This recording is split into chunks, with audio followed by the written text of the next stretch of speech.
Hey, I'm here with High RPM.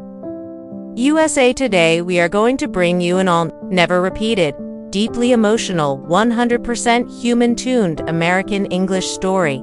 This is a series I started to show the world how beautiful the American accent sounds. I record these stories in my studio in Nashville, Tennessee, then release them to YouTube as audio-only videos, so that people from all over the world can listen to real American English.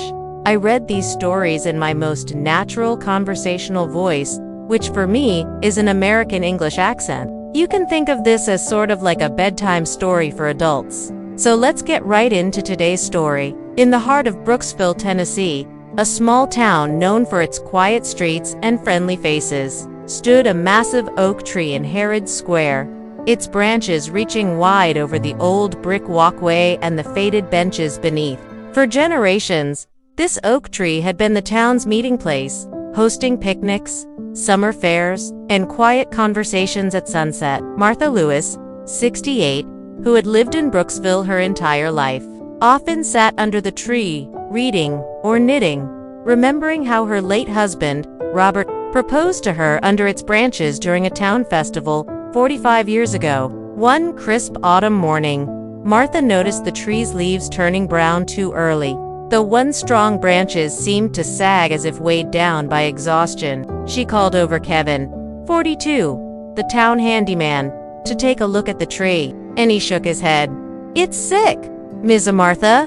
Might be the end." News spread quietly through Brooksville that the town tree was dying, and neighbors began stopping by to touch the bark gently, taking photos and sharing memories of the tree that had stood watch over their lives. Children left small drawings at its base, while older couples sat holding hands beneath its weakening shade, whispering stories of their youth. Martha, standing beside the tree one afternoon, whispered, "Not yet, old friend," feeling a quiet resolve in her heart to find a way to keep the tree alive, even if just a little longer for the town that needed its comforting presence. Martha decided to hold a tree day, inviting neighbors to gather at Heritage Square to celebrate the tree's legacy and see if there was anything they could do to save it. She made flyers with the help of Sarah, 17, a high school student who loved photography, and they went door to door inviting everyone to come. On a warm Saturday morning, families arrived with picnic blankets, children played under the drooping branches, and local musicians brought guitars, playing soft tunes while neighbors shared stories of the tree. Mr. the retired mailman, shared how he would eat lunch under the tree during his route, while Maria the florist shared how she and her mother used to sit under the tree with fresh bouquets, handing them to passing neighbors. Kevin examined the tree more closely, bringing in Dr. Patel, a tree specialist from the nearby town, who agreed to inspect it for free. He was touched by the town's love for the tree. Dr. Patel explained that the tree was suffering from root rot, but suggested treatments that could slow its decline, giving it a few more years if the town cared for it together. As the sun set on Tree Day, Martha stood beside the tree, watching the lights twinkle in the branches as neighbors tied small ribbons to the limbs, each one a promise to care for the tree and to care for each other, understanding that the tree's roots were tied deeply with their own stories and hearts. Over the following weeks, neighbors took turns caring for the tree under Dr. Patel's guidance. Kevin and other men in town dug trenches around the roots to improve drainage, while children carried buckets of compost, carefully spreading it as Martha explained how it would help the roots breathe. Sarah began documenting the tree's healing journey through photographs, posting them on the town's bulletin board, an online community page, where comments of encouragement poured in from former residents who had moved away but still remembered sitting under the oak's branches as children. On Sunday afternoons, families would gather under the tree to share stories, play music, and hold quiet moments of gratitude for the memories tied to its shade. One afternoon, Martha brought her late husband's rocking chair and sat under the tree, reading aloud from Robert's favorite book, her voice steady as neighbors quietly listened, honoring the past while embracing the present. Slowly, new green leaves began to appear among the browning branches, a sign of resilience that filled the town with hope.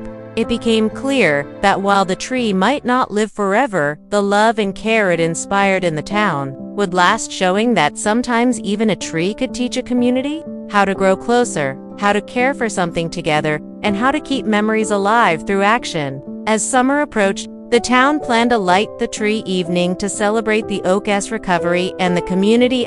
Strings of soft lights were carefully wrapped around the branches, and a local band volunteered to play while neighbors brought homemade dishes for a potluck. Children danced under the lights. Teenagers took photos to share with their families, and older residents sat quietly, hand in hand, watching the glow of the tree they had loved all their lives. Martha, standing with Sarah and Kevin, felt tears of gratitude. She whispered, "Thank you, Robert, for bringing me here all those years ago." During the event, Dr. Patel took the microphone, sharing that while the tree might still need care, the community's efforts had given it more years, reminding everyone that small towns can do big things when hearts come together.